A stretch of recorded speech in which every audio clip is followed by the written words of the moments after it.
에게 나타나시니. 아멘. 오늘 말씀의 제목은 예수님을 보았습니까?입니다. 오늘의 핵심은 이것입니다. 당신에게 진정한 변화가 있습니까? 사실은 먼저 선행되어야 될 질문은 당신에게 예수님을 닮아가는 전인격적 변화가 있어야 한다라는 사실을 당신은 아십니까? 입니다. 왜 이 질문이 중요합니까? 예수님을 정말 만난 사람만이 이 질문의 의미가 무엇인지, 이것의 중요함이 얼마나 중요한지를 정말로 깨달아 알 수 있기 때문입니다. 그래서 챔버스 목사님은 이렇게 말합니다. 구원을 받는 것과 주님을 보는 것은 다릅니다.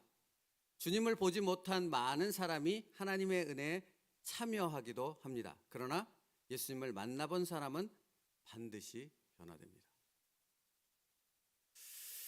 주님을 보지 못한 사람들도 예배에 참여할 수 있고 교회에서 열심히 봉사할 수 있다는 것입니다. 목사도 될 수 있고 집사도 될 수 있고 장로도 될 수 있다는 것입니다. 주님을 만나지 못했음에도 불구하고요. 그러나 여러분, 주님을 만난 적이 없는 사람에게는 절대로 볼 수 없는 것, 그에게서 찾아볼 수 없는 것이 있다는 것입니다. 그것이 무엇입니까? 주님을 닮아가는 인격적 변화를 그에게서 찾을 수 없다는 것입니다. 주님을 만난 사람만이 주님을 닮으려 합니다. 그의 생명을 걸고 주님을 닮으려 합니다. 그의 전 인생을 걸고 주님처럼 되려고 한다라는 것입니다. 왜요? 주님이니까요. 주님이니까요.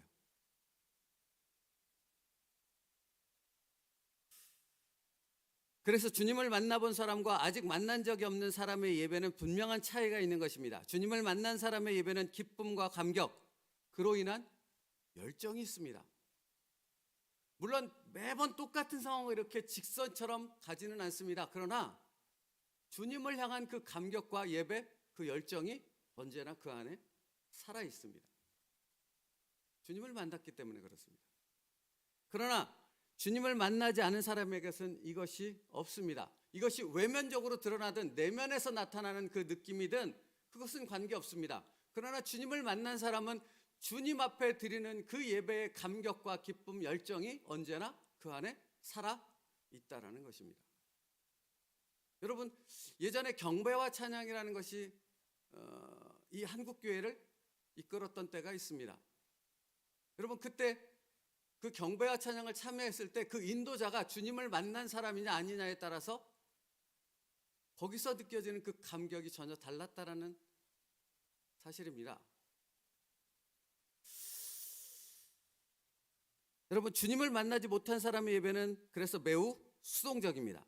몹시 지루하고 따분한 예배가 됩니다. 사실 졸음이 찾아오는 이유가 바로 여기 있는 것이죠. 왜 좁니까? 감격과 기쁨이 없거든요. 주님을 향한 열정이 없거든요. 그러니 극히 수동적이 되고 극히 뭔가 이렇게 어거지로 끌려가는 듯한 그런 느낌이 있는 겁니다. 그러니 졸음밖에는 더 찾아올 것이 어디 있습니까? 교회에 처음 어거지로 부모의 손에 끌려온 아이들이 그렇지 않습니까? 왜 그들이 좁니까? 주님을 만난 적이 없기 때문입니다. 주님을 알지 못하기 때문입니다. 그러니 예배 자체에서 누릴 수 있는 그 감격, 그 기쁨, 그것이 그들과는 상관없지요. 그러니 졸음밖에는 다른 것이 더 있겠습니까? 그런데 여러분, 수십 년을 예배를 드리고 수십 년 신앙생활을 했다는 사람들이 어떤 직분을 갖고 목사이고 장로이고 집사이고 이런 직분을 가지고 있다는 사람들이 예배에 조는 이유는 무엇입니까? 그조차도 주님을 만난 적이 없기 때문입니다. 그렇지 않고서는 그럴 수 없거든요. 그의 영이 혼탁하기 때문에 예배 시간에 그런 사람들의 눈에 초점은 되게 흐리멍텅합니다. 초점이 안 맞춰져 있어요. 뭔가 이렇게 공상 속에 있는 것 같아요. 말씀을 전하며 서로 눈빛을 마주보며 쳐다봅니다. 그러면 그게 분명히 느껴져요. 이미 졸음이 오기 전에 눈빛 자체에서부터 그 흐리멍텅함이 느껴집니다. 그 이유가 무엇입니까? 주님을 만난 감격과 기쁨이 없기 때문입니다. 그래서 예배의 기쁨, 열정이 무엇인지를 알지 못합니다. 사실은 여러분, 그렇기 때문에 그 예배 자체에서 그 기쁨과 감격, 열정을 느낀다는 것, 그것 자체가 무엇입니까? 변화입니다. 주님을 만남으로 인한 변화입니다. 여러분, 그래서 보십시오. 주님을 만났다고 하는 사람들이 예배 드릴 때 그 모습을 보면 다르지 않습니까? 여러분, 다시 한번 말씀드립니다. 주님을 만나지 않고도 예배 자리에 얼마든지 참여할 수 있습니다. 그러나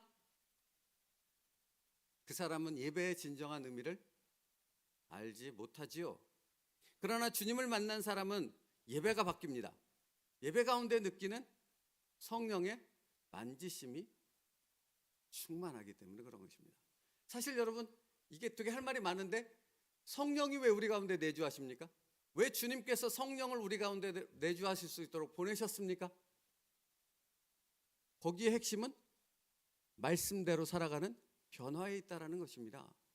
성령께서 말씀을 깨닫게 하시잖아요. 그리고 그 말씀대로 살아갈 수 있는 의지와 능력과 그것을 끝까지 견딜 수 있는 힘을 누가 주십니까? 성령이 주십니다. 그렇게 살아가는데 어떻게 변화가 없겠습니까? 어떻게 주님을 닮아가는 전 인격적 변화를 경험하는 그 예배와 삶으로 이어지지 않겠느냐라는 거예요. 그러니까 주님을 만난 사람에게 어떻게 변화가 없겠습니까? 어떻게 예배 가운데 그 흐리멍텅한 눈으로 졸 수 있겠냐고요. 여러분, 사실 예배는 예배당 저 문을 열고 들어올 때 시작되는 것입니까? 여러분도 아시지 않습니까? 예배는 저 예배당 문을 열고 들어올 때 시작되지 않습니다. 이미 집에서 출발할 때, 아니, 그 전날에서부터 예배가 시작되지요. 이 새벽 예배만 해도 그렇지 않습니까? 여러분, 그 전날 이 예배를 위해서 마음과 생각을 준비하고 여러분의 삶을 정돈하며 주님께 예배드리기 위한 준비가 되지 않으면 이 새벽에 나와도 아무 말씀도 들리지 않고 그저 졸음만 올 수밖에 없습니다. 그렇지요. 그 예배는 절대 저 예배당을 문을 여는 순간 시작되는 것이 아니지요. 당신의 삶에서부터 예배는 이미 시작되는 것입니다.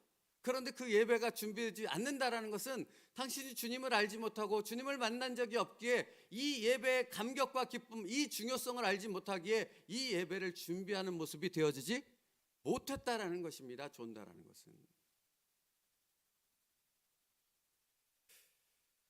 여러분, 그러므로 그런 사람에게는 예배에 대한 기대가 없지요. 그러니 사실은 졸리는 거고요. 예배가 얼마나 중요합니까? 예배는 생명 아닙니까? 이 예배가 하나님께 나의 최고의 가치를 올려드리는 것이 예배 아닙니까? 예배가 프로그램입니까? 예배가 뭔가 주어진 어떤 틀에 맞춘 뭔가를 맞춰서 그냥 그 행사를 진행하는 것이 예배입니까? 아니지요. 예배가 어떻게 그렇게 될 수 있습니까? 예배는 우리의 생명을 받으시는 것 아닙니까? 우리의 전인격적인 삶을 받으시는 것이 예배 아닙니까? 그것을 드리는 것이 예배라면 예배가 어떻게 그렇게 진행이 될 수 있습니까?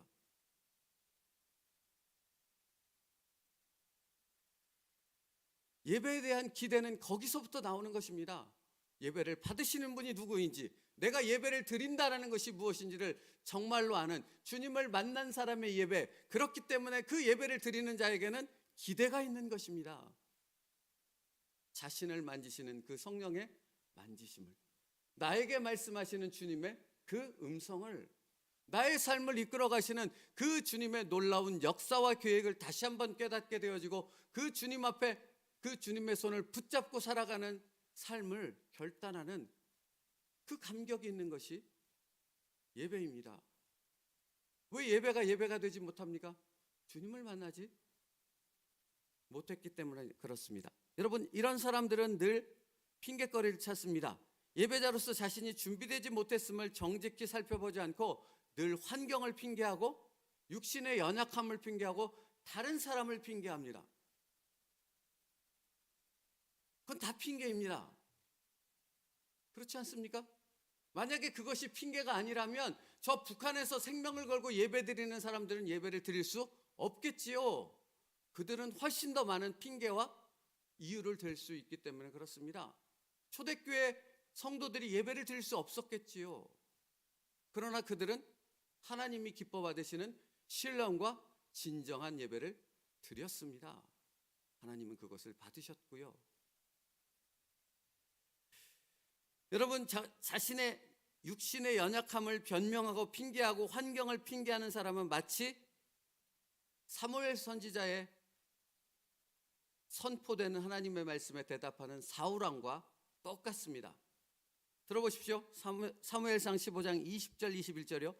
사울이 사무엘에게 이르되 나는 실로 여호와의 목소리를 청종하여 여호와께서 보내신 길로 가서 아말렉 왕 아각을 끌고 왔고 아말렉 사람들을 진멸하였으나 다만 백성이 그 마땅히 멸할 것 중에서 가장 좋은 곳으로 길갈에서 당신의 하나님 여호와께 제사하려고 양과 소를 끌어왔나이다 하는지라. 여러분, 사무엘의 지적은 무엇이었습니까? 하나님의 말씀을 통해 사울왕에게 정확히 딱 찍고 들어간 그 문제점은 무엇이었습니까? 당신이 하나님의 말씀을 들었음에도 불구하고 그 말씀을 정확히 순종하지 않았습니다 라는 지적이 분명했지 않습니까? 거기에 대한 사울왕의 변명은 무엇입니까? 백성 때문에 그랬다는 것입니다. 제사 때문에 그랬다는 것입니다. 환경 때문에 그랬다는 것입니다. 사울왕은 언제나 늘 변명과 핑계가 떠나지 않았습니다. 왜입니까? 그는 진정한 예배자가 아니었기 때문에 그렇습니다. 그래서 결국은 무당을 찾아가서 하나님의 뜻을 알고자 하는 어리석은 선택까지도 하지 않습니까? 어디서부터 출발합니까? 그가 정말로 하나님을 만나지 못하고 예배가 무엇인지를 알지 못하니까 그의 인생이 나중에 무당을 찾아가야 돼서 거기서 하나님의 말씀을 듣겠다고 사무엘의 영을 불러들이는 그런 어리석은 선택까지로 하지 않습니까? 여러분이 이 예배가 절대로 여러분에게 무시가 될 수 없는 것이 그 이유인 것입니다. 예배가 바로 되지 못하는 사람이 어떻게 끝까지 천국에 들어갈 수 있겠느냐는 것입니다. 가능합니까? 그게 가능하겠냐고요.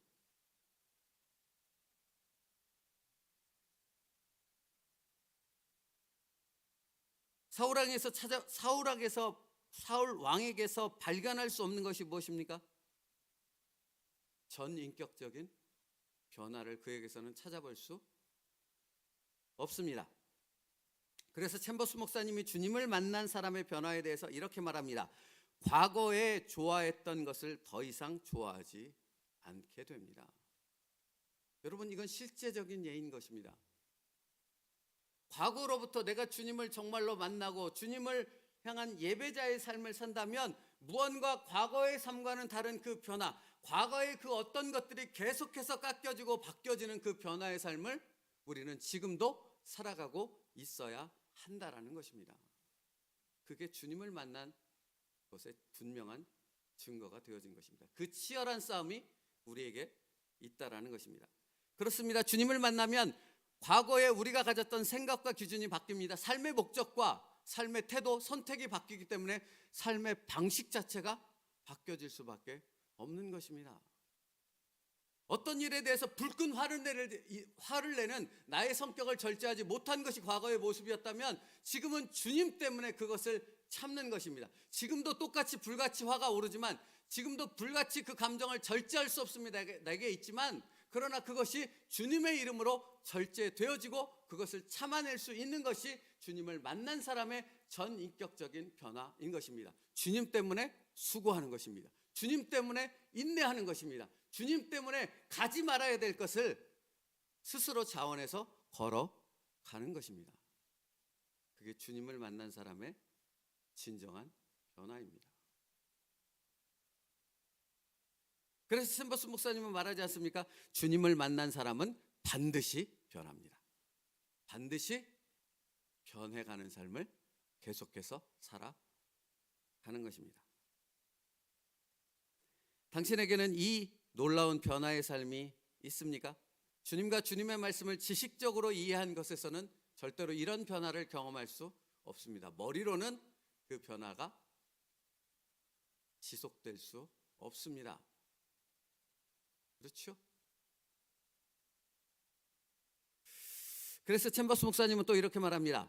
당신이 예수님의 모습을 보았다면 삶 속에서 어떤 경험을 하더라도 당신은 보이지 않는 그분을 보는 것 같이 하며 인내할 것입니다.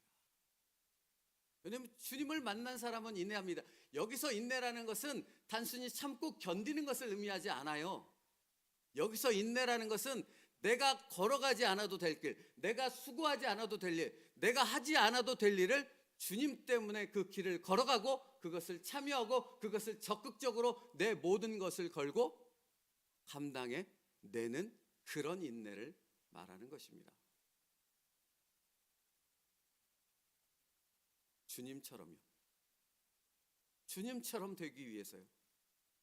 내게 생명을, 내게 전부를 주신 그 주님처럼 살기 위해 그 변화의 길을 향해 스스로 선택해서 그 길을 걸어 간다라는 것입니다.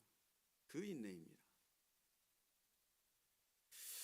그래서 여러분 빌립보서 3장 7절부터 9절 사도 바울은 그런 삶을 살았기에 이렇게 말하는 것 아닙니까?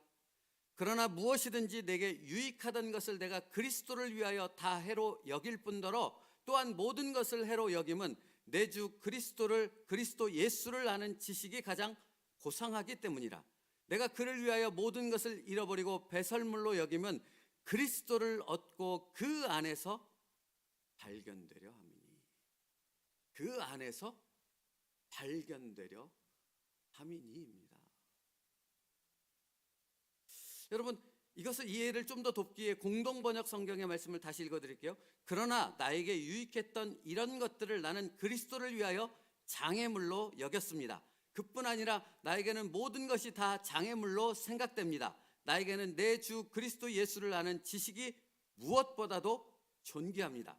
나는 그리스도를 위하여 모든 것을 잃었고 그것들을 모두 쓰레기로 여기고 있습니다. 그것은 내가 그리스도를 얻고 그리스도와 하나가 되려는 것입니다.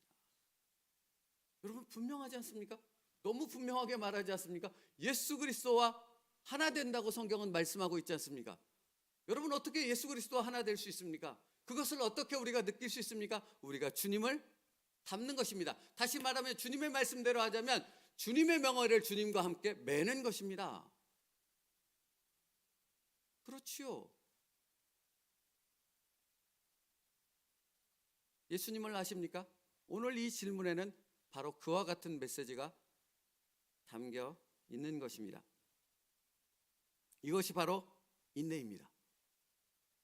이것이 바로 주님을 닮는 전인격적인 변화입니다.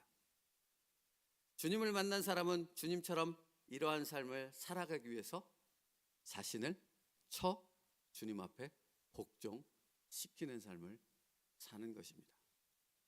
그런데 여러분 이 복종시키는 삶이 수동적이지 않다고요. 억지로 끌려가는 것이 아니라고요. 내가 기쁨으로 주님께 나를 내어 드리는 것입니다. 이것이 무엇입니까? 삶의 예배 아닙니까? 거룩한 산제사 아닙니까? 바로 이 사람을 하나님이 예배자로 찾으시는 줄 믿습니다. 당신이 그 예배자가 될 수 있기를 축복합니다. 말씀 마치겠습니다. 일전에 나가노 목사님에 대해서 말씀드리지 않았습니까? 예수님을 만난 나가노 목사님의 삶을 통해 누가 변화됩니까? 하천풍원 목사님, 가가와 도요이쿠 목사님이 예수님을 만나는 놀라운 변화가 이어지지 않습니까? 예수님을 만난 이 가가와 도요이쿠 목사님을 통해서 누가 변화됩니까? 대만의 총통을 비롯해서 그 대만의 수많은 사람들이 예수님을 만나는 놀라운 변화로 이어집니다. 여러분 예수님을 만난 그 어떤 사람, 예수님을 닮아가는 전인격적인 변화를 살아가는 그 삶을 통해 또 다른 예수님을 만난 사람이 세워지게 되는 것입니다. 하나님의 나라는, 주님의 교회는 그렇게 세워지는 줄 믿습니다. 사랑하는 성도 여러분, 나를 통해 그 하나님의 나라가 오늘 세워질 수 있는 은혜와 기쁨이 있기를 주님의 이름으로 축복합니다. 기도하겠습니다. 살아계신 하나님 감사합니다. 주님을 만난 자로 전인격적인 변화를 경험하는 놀라운 은혜의 삶을 살아가는 저희가 되게 하여 주시옵소서. 주님, 그 삶이 어거지로 끌려가는 것이 아니라 정말 기쁨으로 주님 앞에 순종의 삶으로 찬송하며 그 길을 걸어갈 수 있는 주님을 만난 그 놀라운 은혜와 변화와 기쁨이 오늘 우리의 삶 가운데 가득 차게 하여 주시옵소서. 예수님의 이름으로 기도 올려옵나이다. 아멘.